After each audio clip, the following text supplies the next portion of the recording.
लोग लाइनों में लगे होंगे खाने के लिए।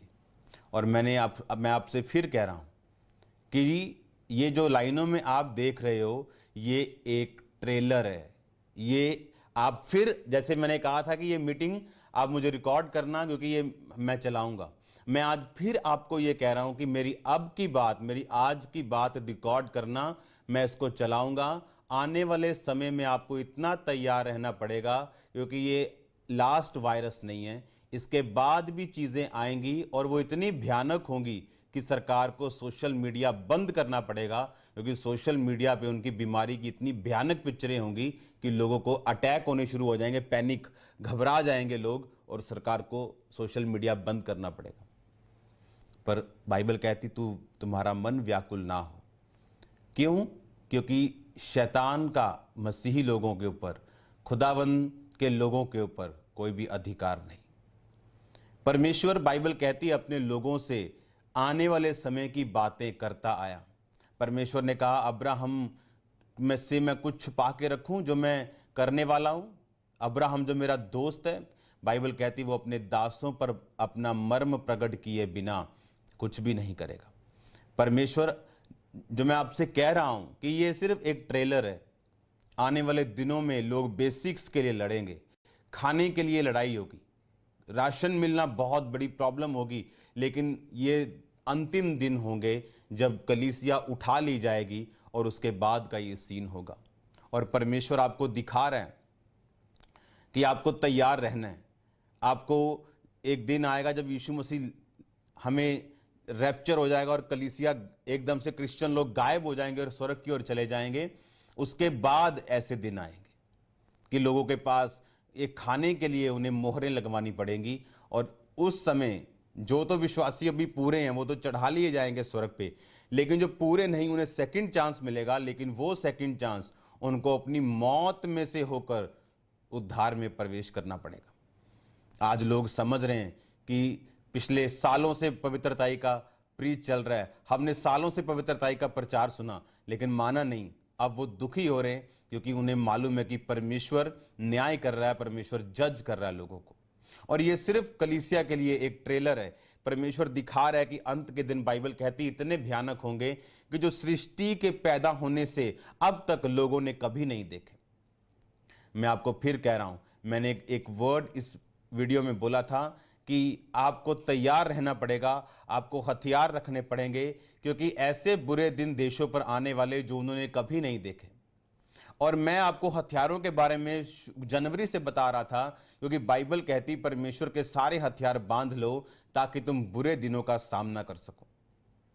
आपको यह बात समझने की क्यों मैं आपको यह बता रहा था कि परमेश्वर ने कहा इसका मतलब बुरा दिन आएगा। परमेश्वर ने कहा मेरे सारे हथियार बांध लो, यिर्मयाह 6:10 में, क्योंकि ताकि तुम बुरे दिनों का सामना कर सको और सब कुछ पूरा करके स्थिर रह सको। याद रखो, आज परीक्षाओं के दिन हो सकते हैं, लेकिन मसीही लोगों को इस परीक्षा में घबराना नहीं, क्योंकि मेरा परमेश्वर आपके साथ खड़ा रहेगा। डिवाइन हेल्पर्स आपके साथ खड़े रहेंगे। परमेश्वर आपके इंतजामों को पूरा करेगा। वो आपको इस परीक्षा में जब परख के साथ देख लेगा, इस परीक्षा के निकल जाने के बाद आप आशीषित, आप शांति से भरे हुए अपने आप को पाएंगे। एक बात को याद रखो, ये तैयारी चल रही है परमेश्वर के आने की, अंत के दिनों की तैयारी है। परमेश्वर अपने कलीसिया को तैयार कर रहा है और दिखा रहा है कि देखो ये ट्रेलर, 21 दिनों में तुम्हारा ये हाल, अभी 21 दिन भी पूरे नहीं हुए। सोचो अगर ये सदा की चीज हो जाए, कलीसिया के जी उठने के बाद, जब कलीसिया रैप्चर में चली जाएगी और स्वर्ग में चली जाएगी और उसके बाद शैतान का नीचे उसको पावर दी जाएगी, सोचो उन दिनों में क्या हाल होगा। जो लोग जिन्होंने तौबा नहीं की होगी और परमेश्वर के साथ वो जीवित नहीं उठाए जाएंगे। सोचो जो लोग रह जाएंगे उनको फिर मालूम होगा कि हमें तौबा करनी है, लेकिन बाइबल कहती है उस तौबा के लिए उन्हें बड़े बड़े मूल्य अदा करने पड़ेंगे, अपनी जान की कीमत तक देनी पड़ेगी। और जो लोग हार जाएंगे, शैतान के सामने घुटना टेक देंगे और दुष्ट के सामने झुक जाएंगे, उन्हीं को खाना मिलेगा। यह टाइम कलीसिया के तैयार रहने का, मैं फिर कह रहा हूं, यह टाइम यीशु मसीह के आने का है, कलीसिया के तैयार रहने का।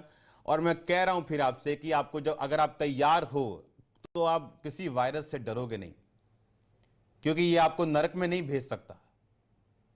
और बाइबल कहती अपनी समझ का सहारा ना लेना, वरन संपूर्ण मन से यहोवा पर भरोसा रखना, उसी को स्मरण करके सब काम करना, वो तेरे लिए सीधा मार्ग निकालेगा। अपनी दृष्टि में बुद्धिमान ना होना, यहोवा का भय मानना, बुराई से अलग रहना, इस कारण तेरा तेरा शरीर भला चंगा और तेरी हड्डियां पुष्ट रहेंगी। अपनी दृष्टि में बुद्धिमान मत होना, यहोवा का डर रखना, बुराई से अलग रहना, तेरा शरीर भला चंगा और तेरी हड्डियां पुष्ट रहेंगी। यह वचन आपके लिए हथियार है, यह वचन आपके लिए दवाई है, यह वचन आपको सुरक्षित रखेगा यीशु मसीह के नाम में। वो आपको शर्मिंदा नहीं होने देगा, आपके बच्चों को शर्मिंदा नहीं होने देगा, वो आपकी सुरक्षा रखेगा अगर आप इस वचनों का अंगीकार करेंगे। याद रखो, मैंने आपको बताया था कि सुबह उठ के अंगीकार करना, क्योंकि अंगीकार करने का टाइम आ चुका है। बाइबल कहती है दाऊद अंगीकार करता था कि मैं नहीं डरूंगा। इसका मतलब यह नहीं था कि वो डर नहीं रहा था, वो डर रहा था, डर उसके दिल में था, मौत का डर उसके दिल में था जब शाऊल उसका पीछा करता था। लेकिन बाइबल कहती है अपने मुंह से वो यही बोलता था, मैं नहीं डरूंगा, क्योंकि यहोवा मेरी शरण स्थान है, मेरे छुपने का, मेरे लुकने का स्थान है, वो मेरी ढाल है, वो मेरी चट्टान है। इस तरह की बातें दाऊद अपने मुंह से बोलता था। और बाइबल कहती मुंह से निकला हुआ वचन, घोषित किया गया वचन, डिक्लेयर्ड वर्ड ऑफ गॉड जो है वो खाली कभी वापस नहीं आता। लेकिन वो वही घोषित कर सकते जिनका परमेश्वर के साथ संबंध अच्छा है। वो घोषित नहीं कर सकते जो व्यभिचार में, उनको मालूम है व्यभिचार में उनको तौबा की जरूरत है। घोषित किया वचन उनकी जिंदगी में काम नहीं करेगा। मसीह की फ्रेंड्स, हम लोग जो आज प्रार्थना निवेदनों में लगे हुए हैं, प्रभु आप सबके लिए मार्ग खोल रहा है और आपको वो चीज बहुत जल्दी नजर आने लग जाएगी। जिस तरफ से आज हम लोग प्रेयर मीटिंग्स में हैं और हम लोग अपनी प्रार्थना निवेदन भेज रहे हैं, क्योंकि हम लोग परमेश्वर के निकट हैं। जितना हम परमेश्वर को पुकारेंगे उतना परमेश्वर हमारे पास होगा, क्योंकि वचन कहता है कि ढूंढोगे तो पाओगे और खटखटाओगे तो तुम्हारे लिए खोला जाएगा, क्योंकि वो हृदय के द्वार पर खटखटाता है और हमारे लिए खड़ा हुआ है। तो जो लोग विश्वास करते हैं मेरे भाई बहनों, आज उन सब के लिए प्रभु बहुत बड़ा मार्ग खोलने वाला है। तो इस वीडियो के द्वारा जो मैंने आपको बताया, आप अपने आप को बैलेंस करें, स्थिर करें, क्योंकि परमेश्वर का वचन कहता है कि आप किसी भी हालत में हो। मेरे फ्रेंड्स, मैं जानता हूँ मेरे भाइयों कि हम लोग प्रभु को जानने के बाद बहुत परेशानियों में जाते हैं, क्योंकि हमारे अंदर कटनी होती है, हमारे अंदर बहुत सारी बुराइयां होती है, हमारी फैमिली के अंदर हमें बहुत सारी अनएक्सपेक्टेड चीज़ें देखनी पड़ती है और वही चीज़ हमारे को बहुत कुछ टॉर्चर दे जाती है और हमारी मेंटल हेल्थ बिगड़ जाती है। हमारी ऑल ओवर जो भी हमारे टारगेट्स होते हैं वो सब कुछ हमारे टारगेट्स हट जाते हैं। तो मैं आप सबके लिए प्रार्थना करना चाहता हूँ और आप सबसे निवेदन करता हूँ कि जिस तरह से आप प्यार दे रहे हैं, देते रहें, और परमेश्वर आप सबके लिए एक सहायक भेज रहा है।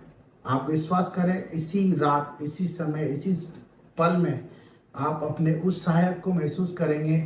अगर आप परमेश्वर पे बिलीव करते हैं, आपको कहीं भी किसी भी चीज़ पे भय खाने की ज़रूरत नहीं है। परिस्थिति कैसी भी हो, चाहे हम लोग मर भी जाएं, परंतु परमेश्वर की नज़रों में, और परमेश्वर हमें जिंदा भी कर सकता है, क्योंकि उसका वचन यही कहता है कि जितनों ने विश्वास किया उन्होंने उद्धार पाया।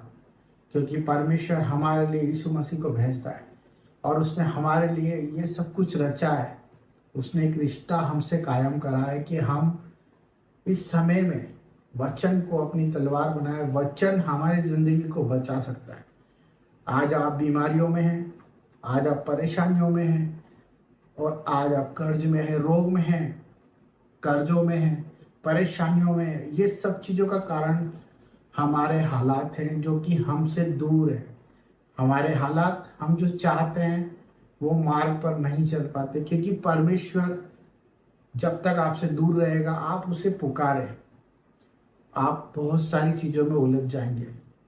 आपका काम सिर्फ उसे पुकारना है, प्रार्थना करते रहे, नित्य प्रार्थना करते रहे, प्रतिदिन सुबह शाम दिन रात मन से प्रभु को याद करते रहे, वचन के अनुसार जीवन जिए और परमेश्वर के न्याय का वक्त करें, इंतज़ार करें।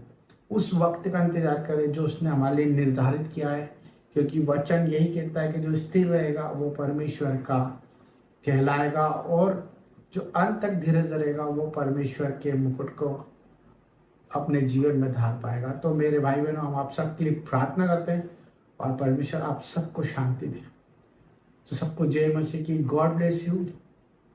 हालेलुया। पिता परमेश्वर, हम सब भाई बहनों के लिए प्रार्थना करते हैं, जो लोग कमेंट बॉक्स में प्रार्थना करते हैं पिता, जिनकी जैसी परेशानी प्रभु आप देख रहे हैं, और आपका मैसेज और उनकी बात प्रभु आप तक जाए मेरे प्यारे पिता। मेरा उद्देश्य यही है कि जो आज आपके द्वारा चुने गए हैं वो सब चीज़ सुरक्षित और सुरक्षित जीवन जिए मेरे पिता परमेश्वर।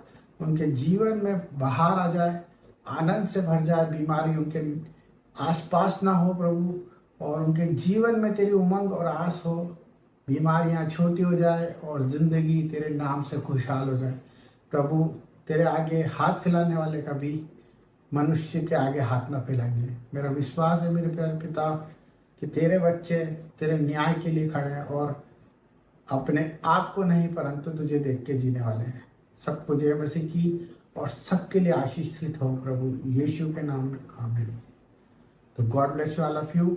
ये आपके लिए एक मैसेज था। परमेश्वर आप सबको शांति दे।